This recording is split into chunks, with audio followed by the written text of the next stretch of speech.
A world that is heating up is not that much different than the end of the last ice age. Our adaptation and our not adding to the world's suffering is called upon, or we all perish together. It's going to cause an entire reconfiguring of all things.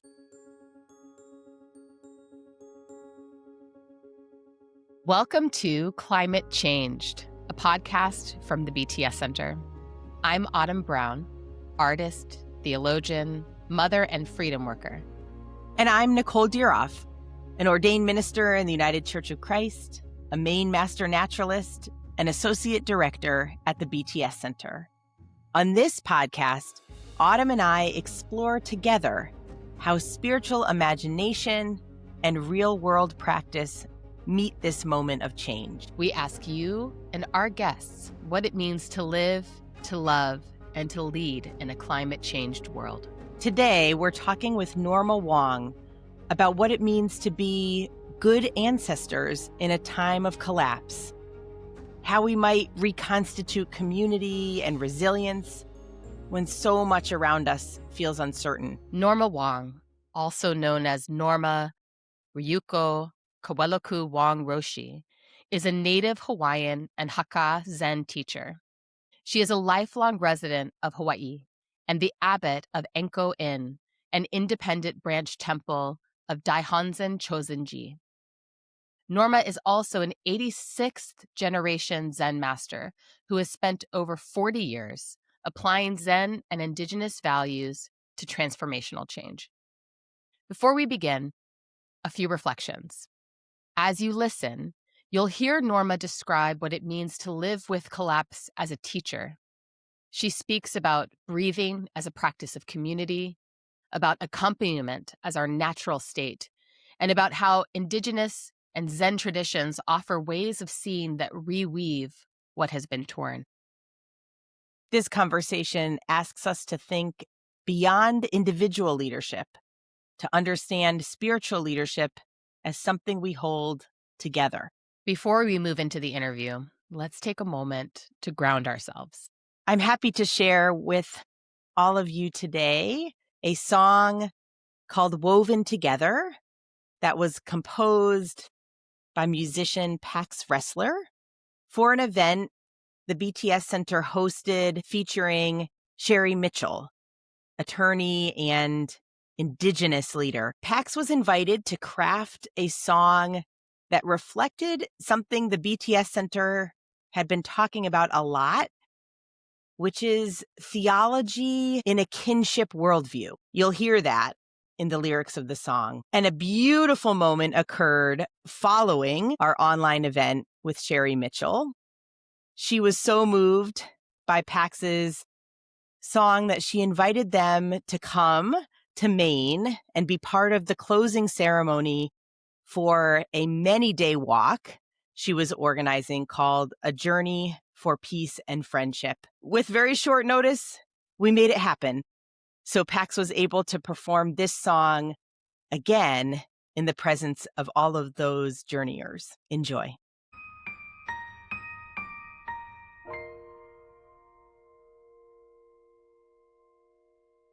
God of all beings, seen and unseen, of earth, sea, and sky, and in between, you knit us together, strand after strand, beloved and belonging the same. But God, we've abandoned our siblings, we frayed, and we've torn at the fabric you carefully made, believing we're cut from a different cloth, that we are not kin anymore. Can we be kin again? Weave us, God, thread by thread, forgive us the self-centered lives we've led. Sew back together what's torn apart. You said it's not too late to start. Weave us, God, string by string. Remind us that we're tied to everything. sew back together what's torn apart. You said it's not too late to start, to be woven again. God, there are teachers among us today. They called to remind us while we looked away. Mother Earth cries out to shake our belief that we are not kin anymore. Can we be kin again? Weave us, God, thread by thread. Forgive us the self-centered lives we've led. Sew back together what's torn apart. You said it's not too late to start. Weave us, God, string by string. Remind us that we're tied to everything. Sew back together what's torn apart. You said it's not too late to start, to be woven again. Oh God, we vow to be woven now. We won't be afraid, not one more day until our end. We'll strive to mend the harm that we caused, the kinship we lost.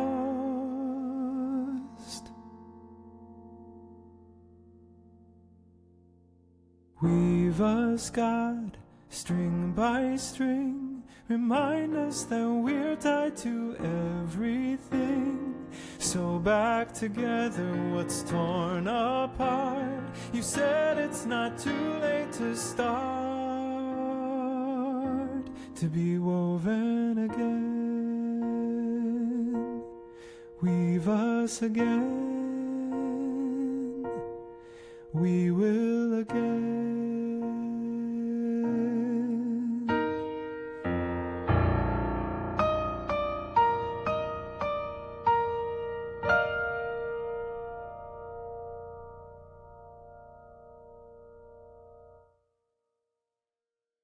Norma Wong has lived at the intersection of Indigenous identity, Zen practice, and political leadership. She served in the Hawaii state legislature and worked as a policy strategist for Governor John Waihee, leading major negotiations over Native Hawaiian land and water rights. Today, she brings that same grounded wisdom to ecological, cultural, and spiritual crises, from Mauna Kea to the Lahaina fires. Norma is the author of When No Thing Works, a Zen and Indigenous perspective on resilience, shared purpose, and leadership in the time-place of collapse. Her new book, Who We Are Becoming Matters, is released in February 2026. We talk about breath, accompaniment, and what it means to be good ancestors when the systems around us are failing. Let's listen. I think I just wanted to start with taking a few breaths together, if that's okay. Absolutely. All right. And all I'm going to do is take a breath in and then just hum aloud on the exhale for as long as my exhale lasts.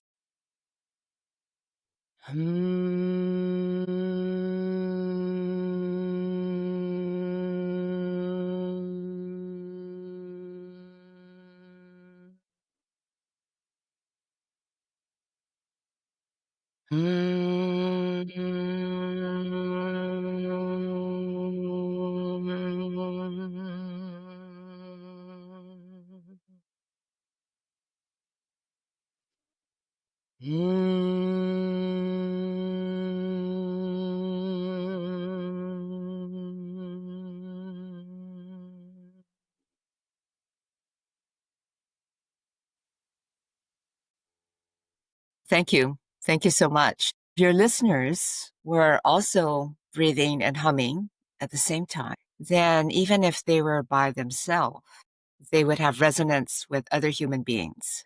A different way of setting your nervous system. We think of resonance metaphorically, and it's really important for us to take it out of that theoretical concept and bring it into our actual embodiment. Thank you.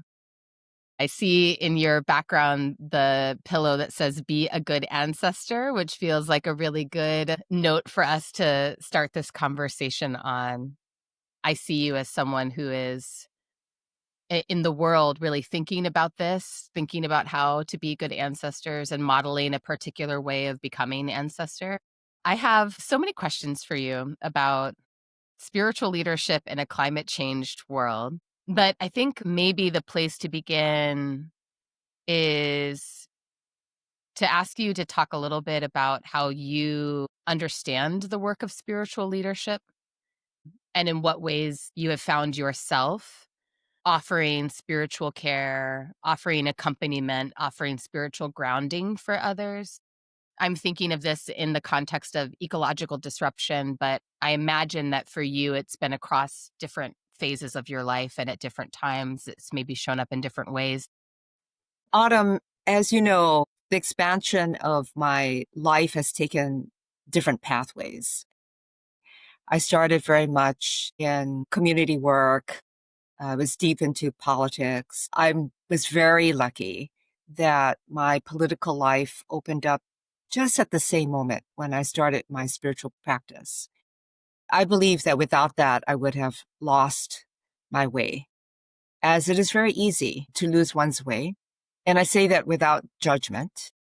When I say losing your way, you can just become unmoored because you're following the passion of your purpose so strongly, right? You could still be on track with respect to that, and you could leave your and other people's humanities behind. In doing that, you're just creating collateral damage as you go. I can't say that I didn't create collateral damage, but I could say that my awareness and practice meant that it allowed me to reset as I walk. I have a complex relationship with the word leadership. If we take spiritual leadership and we take the word leadership, the complexity of that for me is the way in Western culture we think of leadership as being a singular endeavor, something that an individual brings forward. So even when we say everyone is a leader, that still brings about a context of everyone individually bringing forth a set of characteristics and behaviors that would lead, be in front of. And I understand the necessity for there to be a thing called leadership. But I think that we are beyond the moment where Mother Earth can count on individual leadership.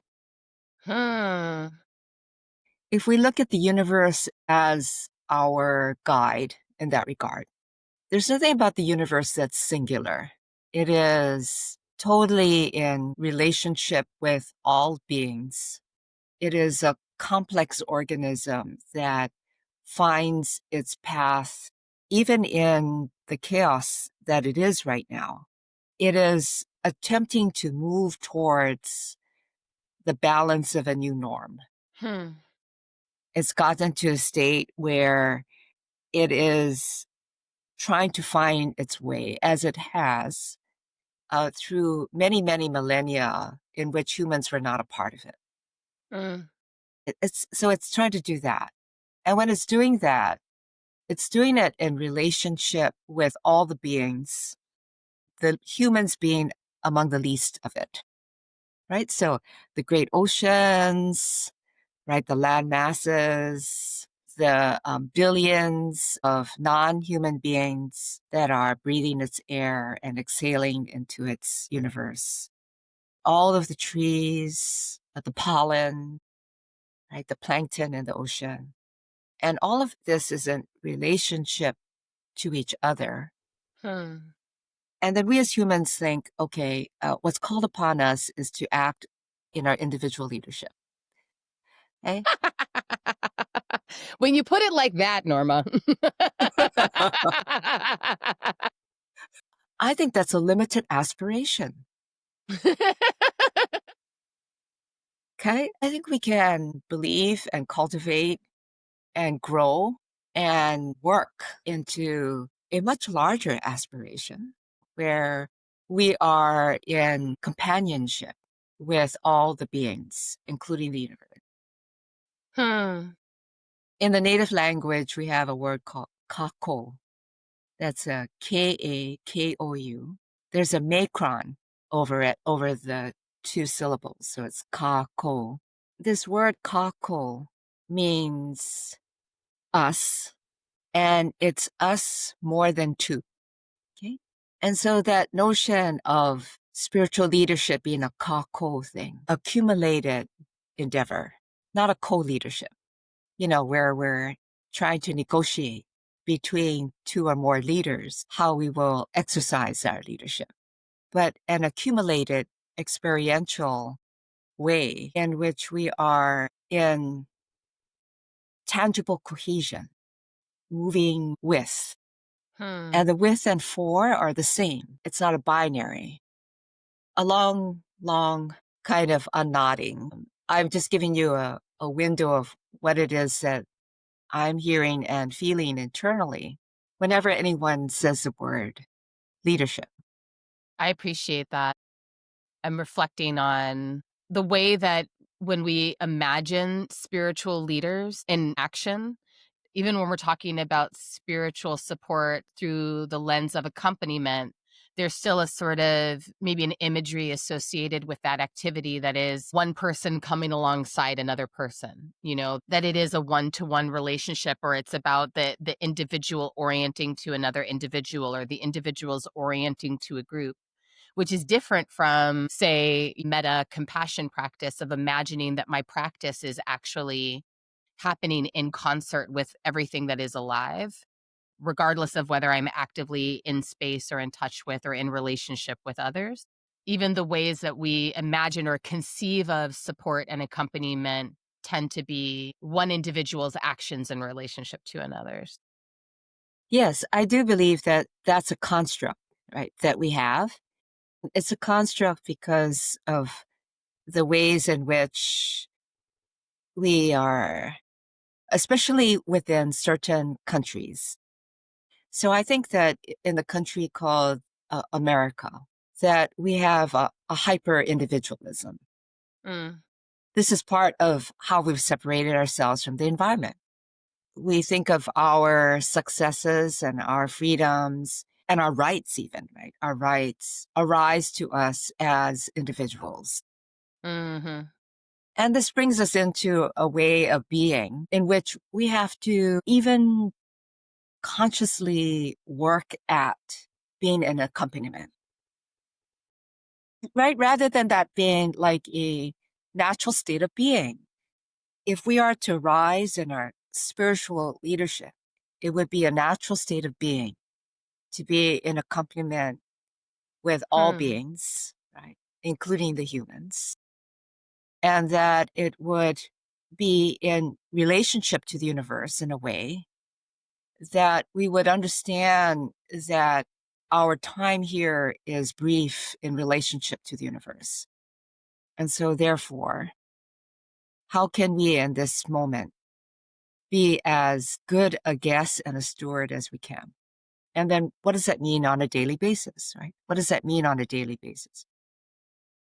And for this to be more of a natural state of being so that our minute decisions would be naturally managed. When you go into the grocery store, what are your behaviors as you just walk down the aisle? What do you choose? How are you in relationship to the people who are also choosing? And are you aware that Auntie looks like she is making hard choices about what it is that she can and cannot buy? How can you be an accompaniment of that? And then what do you do about that? What do you do about that? I'm really appreciating that you brought in the challenge of the worldview of individualism, the hyper-individualism, especially because it relates to one of the questions I wanted to ask you about, well, just how worldview relates to and impacts even how we perceive and understand what our relationship to crisis is. You're speaking to this much longer scale of time and how we situate ourselves inside of this much longer scale of time. And in the lead up to our conversation, I had been really reflecting on how in this like modern colonial context, we have this sense, especially Americans, we tend to be very short-sighted and very anti-historical.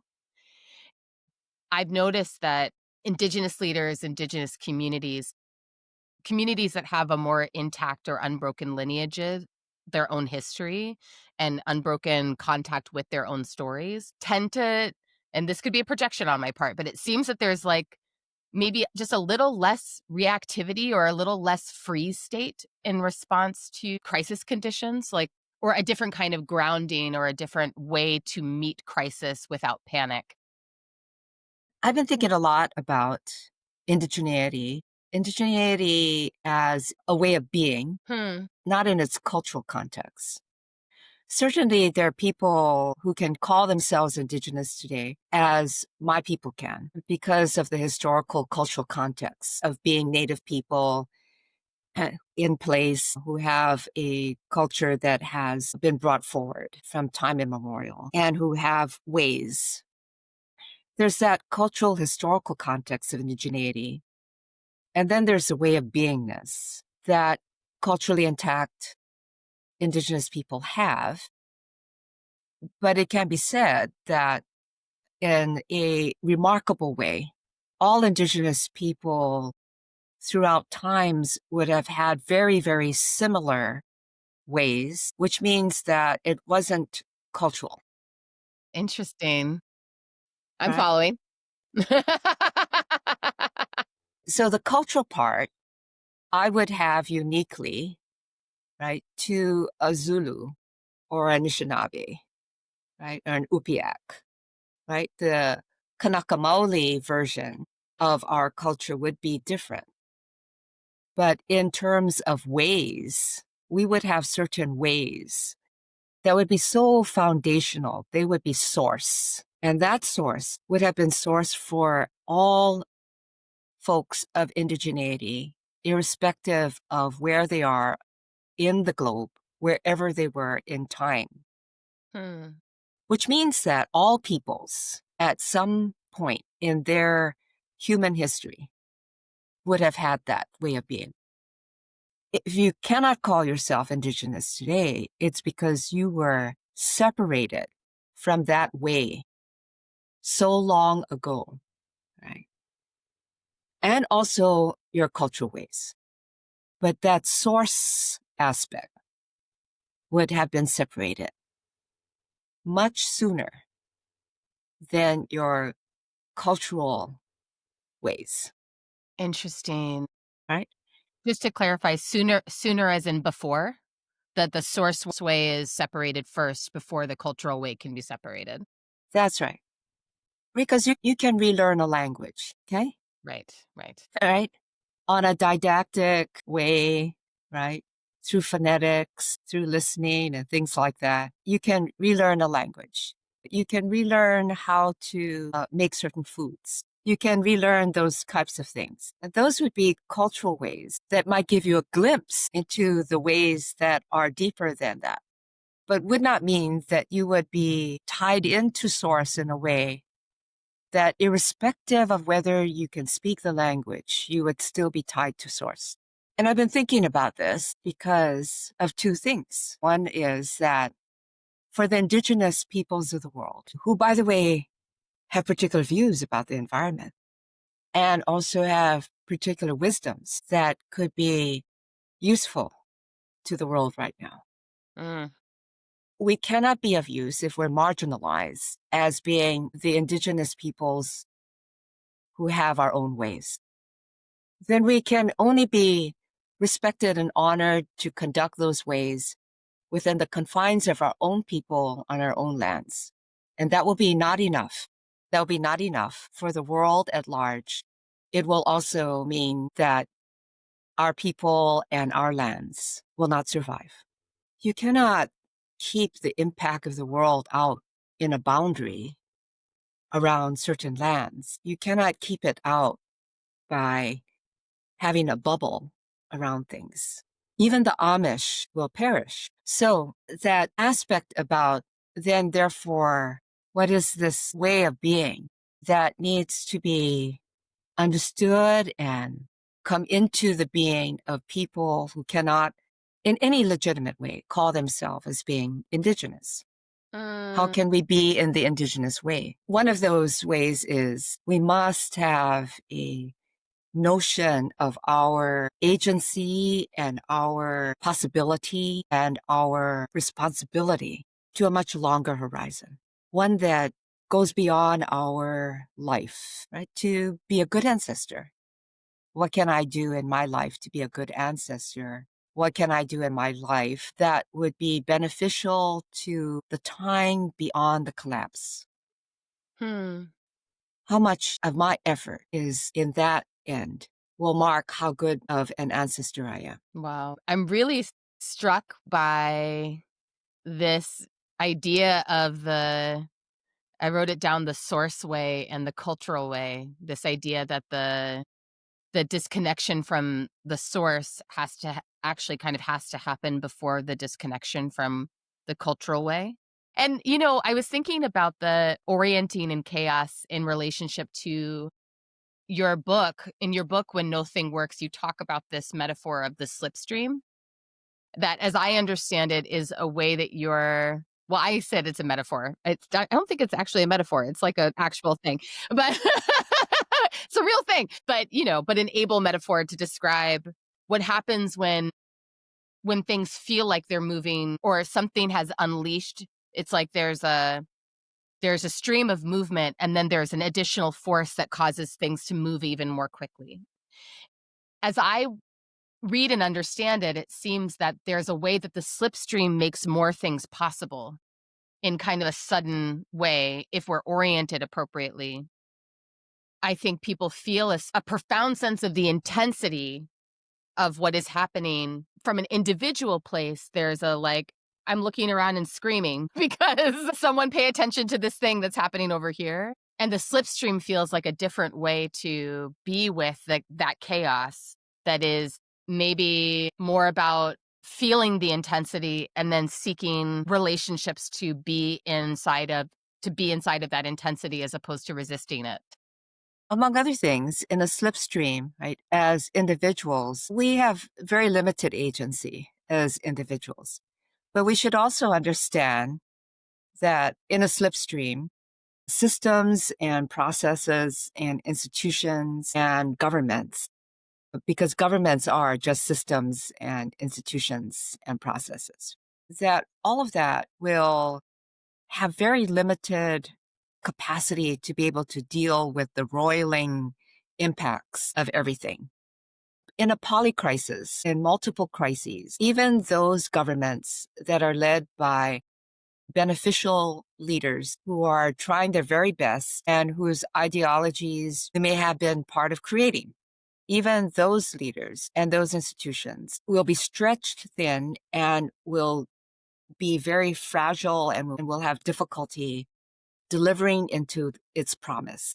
Once disasters reach a certain size, complexity, and rhythm, in other words, one crisis happens and it is right on the heels of another, then the physics of that means that all of the systems that have been constructed to respond can only react rather than respond. Okay? Even the ones that have the best intentions, the best philosophy, the dedicated people who are behind it and all of that. Okay. And so, among other things, it's kind of a useless exercise to rail against that. You're railing against the collapsing system as you would rail against the storm. The two phenomena, one cannot combat the other. And so therefore, we have to actually realign in terms of how we are going to reconstitute the human beingness. For all the people who have been within the democracy experiment, how that might occur during times of relative stability don't matter. It really is, how does that operate in a time of maximum crisis where everything is being attacked from inside and outside? What is it that we stand for, and how do we reconstitute ourselves to be in that? How do we reconstitute ourselves?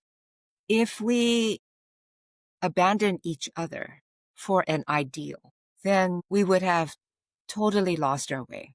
Should we hold out an unuseful set of ways that would essentially stand up for our ideals? Absolutely.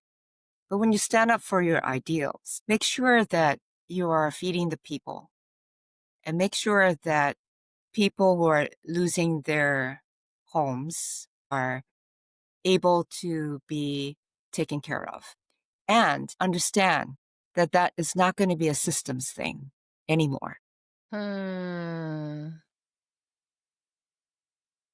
And again, this feels to me related to the longer view that you're holding out and the orienting to a much longer horizon. That even in this moment, there's a lot of different ways to refer to, what is producing this the most current wave inside of the polycrisis. For lack of other language, I'll just say the sort of rise of fascism, the political descent into kind of a more fascistic structure that has people really fighting for democracy, quote unquote, to the extent that we're ignoring the actual human needs that are arising in the context of the polycrisis. And the real thing, the material thing that's actually happening is the human to human relationship.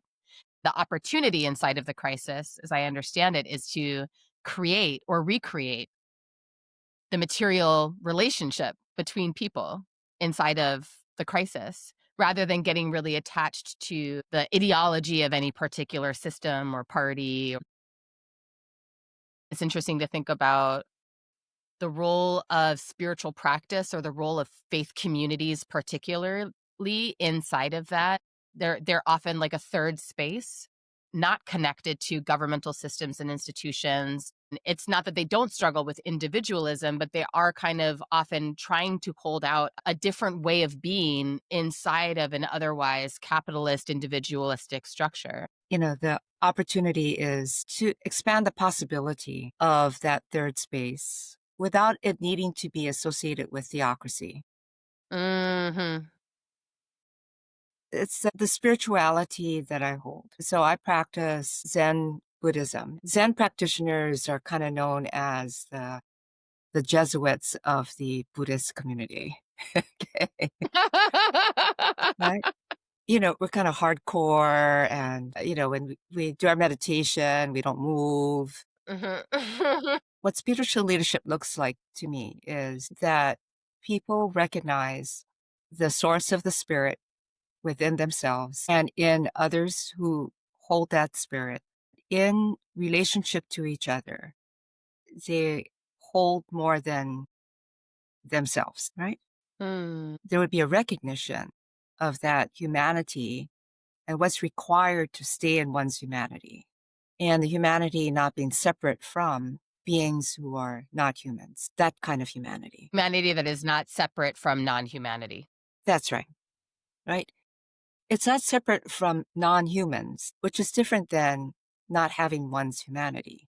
That core notion of our existence playing itself out not only in our spiritual practice, but in how we hold governance in the commons. Which is to say that in this polycrisis, the opportunity we need to meet is to actually create the ways in which that expands, irrespective of what may be happening, to systems, to governments, to countries, to the earth itself. How do we expand that whole way of being that would be with each other, so that we would move the people before the rising tide, not rescue them after they have been swept away, and that communities would arise to do those things. And I would say that's actually what's happening in many, many ways, right?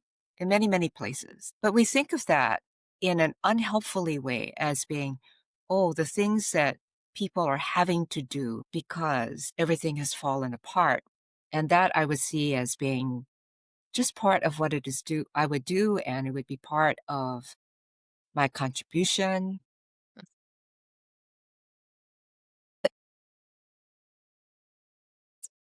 What if some of the things that you notice really arise for people in that visioning? So deep within every adult, there's still a memory of a child who could tell stories without a guide, right? Okay, so, but it's sort of deeply buried within an adult. That said, I find that adults like to hear stories, and adults actually can be facilitated into that space of the child that is within them that Mm, would imagine a time and a place that is much more fruitful, that is beyond the moment of where we are right now. Storytelling is a powerful practice. And storytelling could happen by literally telling stories, but it can also happen by any of the arts. Just a few years ago, we had catastrophic fires on the island of Maui. mm, The entire town of Lahaina was burned. More than 100 people lost. The people of Lahaina are determined to rebuild that place. How they rebuild it will take a very long time. One of the most important aspects of that is a few people who said, we imagine that when Lahaina comes back to its being, that most of that place called Lahaina will have trees and plants that are native to the place, rather than all of this nursery kinds of things that we import that are not used to this place, and therefore, among other things, would not be as sturdy and hardy through hard times, and would not lend to the soil and to the birds and other beings of this place. mm, But if you have that imagination, you would have to actually have nurseries that would have enough stock of native plants so that as that rebuilding is going, which will take many years, that there will be flows of native plants.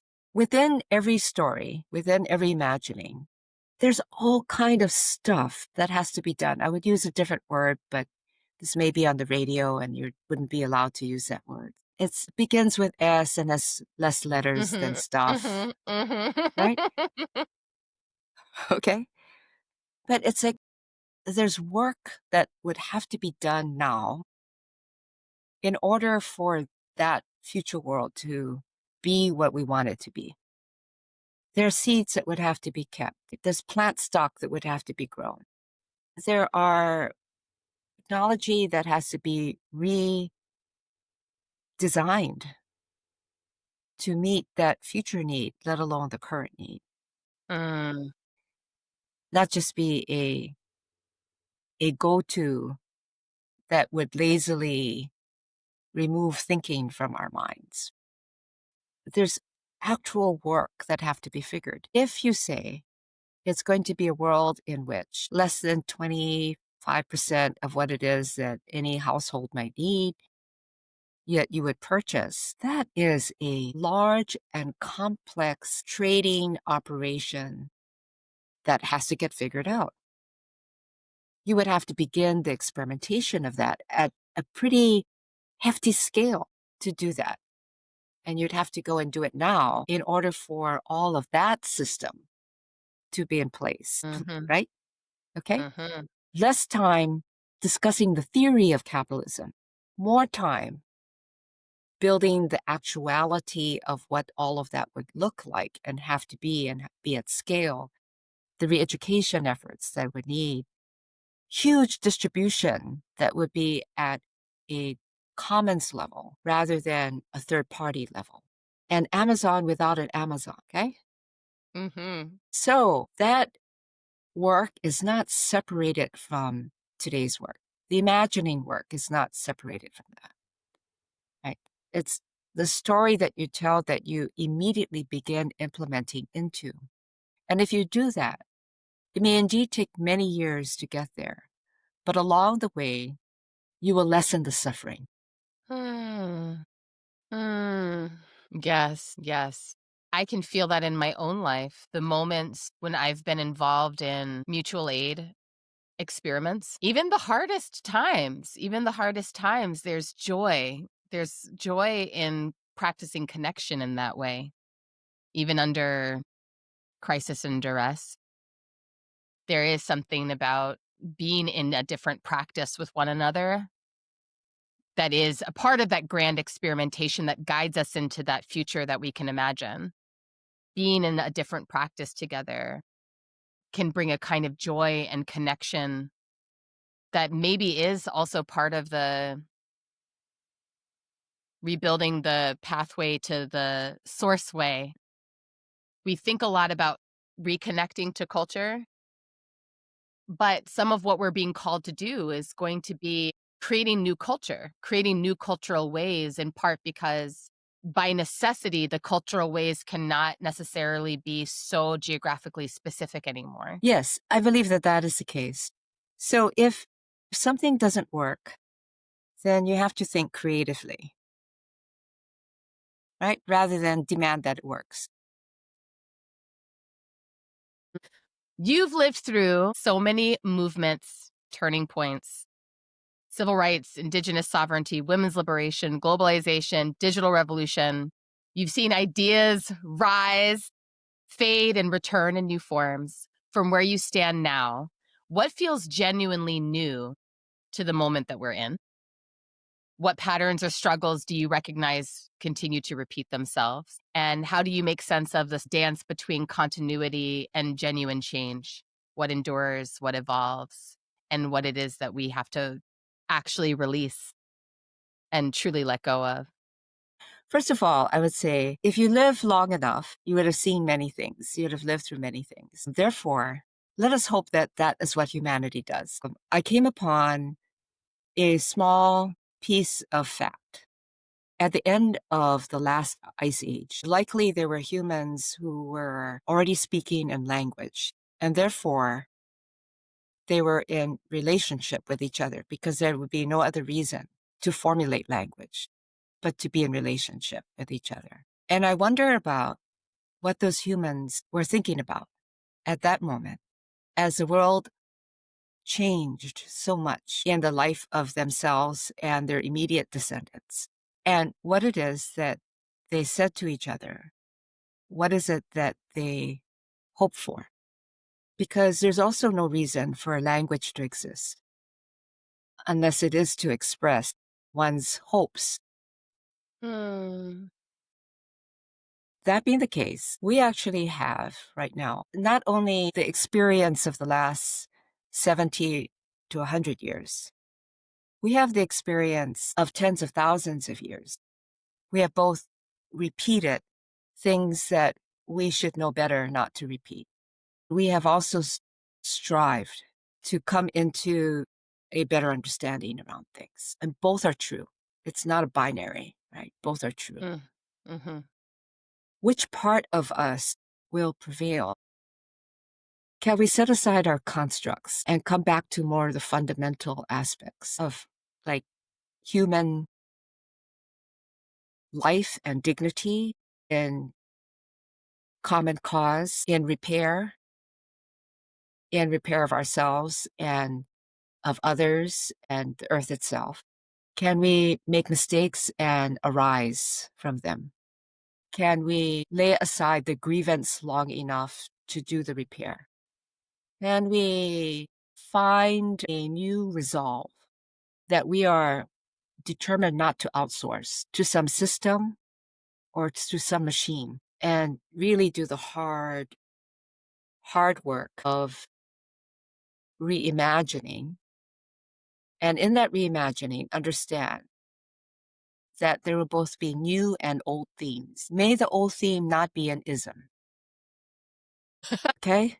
All right? May it be more vital than that. when we come to the aid of each other, let it not be a stopgap that we do until the real process kicks in. Understand that whatever that process or the system may be, we're going to have to help it along. We have to infill it because everything is under such duress. A world that is heating up is not that much different than the end of the last ice age, which is to say, our adaptation and our not adding to the world's suffering is called upon, or we all perish together. Mm-hmm. And therefore, it's going to cause an entire reconfiguring of all things. Before ability, consciousness is required. Mm-hmm. Mm-hmm. Right? Consciousness will need to precede the doingness. And the doingness will have to be done differently. That's what's going to need to change, right? That's what's going to change. It's going to have to break all of our theories of how things are supposed to be. And anything that is associated with, well, that's what we said. We have to lay aside. Beautiful. What a beautiful landing, Norma. Thank you. One of the things I'm taking away from this conversation is the idea that you've planted in me now that language is for yearning, or language is an expression of hope and desire, future casting in a way. We've actually known for many thousands of years how to adapt. So thank you for that reminder. I'm sure that our listeners will be very grateful also for being with me and being with us, being with me, being with our listeners, and being a part of this season, and for the leadership that you bring, even with all the complexity around that word. I feel your collective leadership in this world, and it means a lot to me that you're out there doing what you do. Autumn, I'm so honored that you're accompanying me. So thank you so much. Thank you. Thank you, Norma. Thank you for joining us for this deeply grounding conversation with Norma Wong. There is still so much more to explore, so we are keeping the conversation going. Next week on Climate Changed, you will hear my conversation with Autumn as we unpack the profound themes and ideas that Norma raised today. We'll explore how to navigate transformational change and share some concrete next steps you can take in your own life and community. Make sure you're subscribed so you don't miss it. See you next week. Well, listeners, we would love to hear from you about what you're discovering and what you're practicing. So please email us, podcast@thebtscenter.org. That's podcast@thebtscenter.org. Or you can leave us a voice message. We love to hear your voices. And the phone number for that is 207-200-6986. And who knows, something you share might ripple into future episodes that we record. Thank you for joining us for this episode of the Climate Changed podcast. Learn more about our guest, Norma Wong. She's the author of When No Thing Works, a Zen and Indigenous perspective on resilience, shared purpose, and leadership in the time, place of collapse.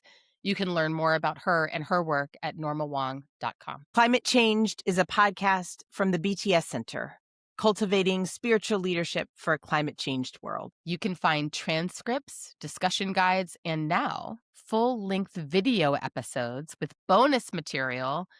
Explore more at thebtscenter.org. Stay connected, share this episode, and reach out anytime. We love hearing from you. And as we close, here's a blessing for today. May you be fed. May you be watered. May you grow towards the sun. Feel held in love, worthy of love. Coming up in the next episode of Climate Changed. This is so related to spiritual leadership in a climate changed world, and all of what Norma was saying to us. Yeah. there's this sense of if we are tapped into source, and source reveals this grand interconnectedness, there starts to surface these things that compel us. Yes. My experience says, open yourself to it. If your gut has this compelling thing, maybe do it rather than not do it. Yes, yes. Well, I really appreciate too the invitation that this is a way that God, that spirit, the divinity, that the sacred is actually alive inside of us. Yeah. The image that comes to my mind, again, as someone who was raised in the Christian faith, is Jesus washing the feet. There's a way that humbling ourselves in front of other people is actually deeply a part of the faith tradition. Yeah. Inside of individualism, the idea of humbling ourselves in front of others is frightening. But if we put that same behavior in the context of our sacred work, our communities of faith, and our communities of practice, if we think about that same behavior in the context of what does our bioregion require of us, Yep. then it takes on a really different sensibility, you know?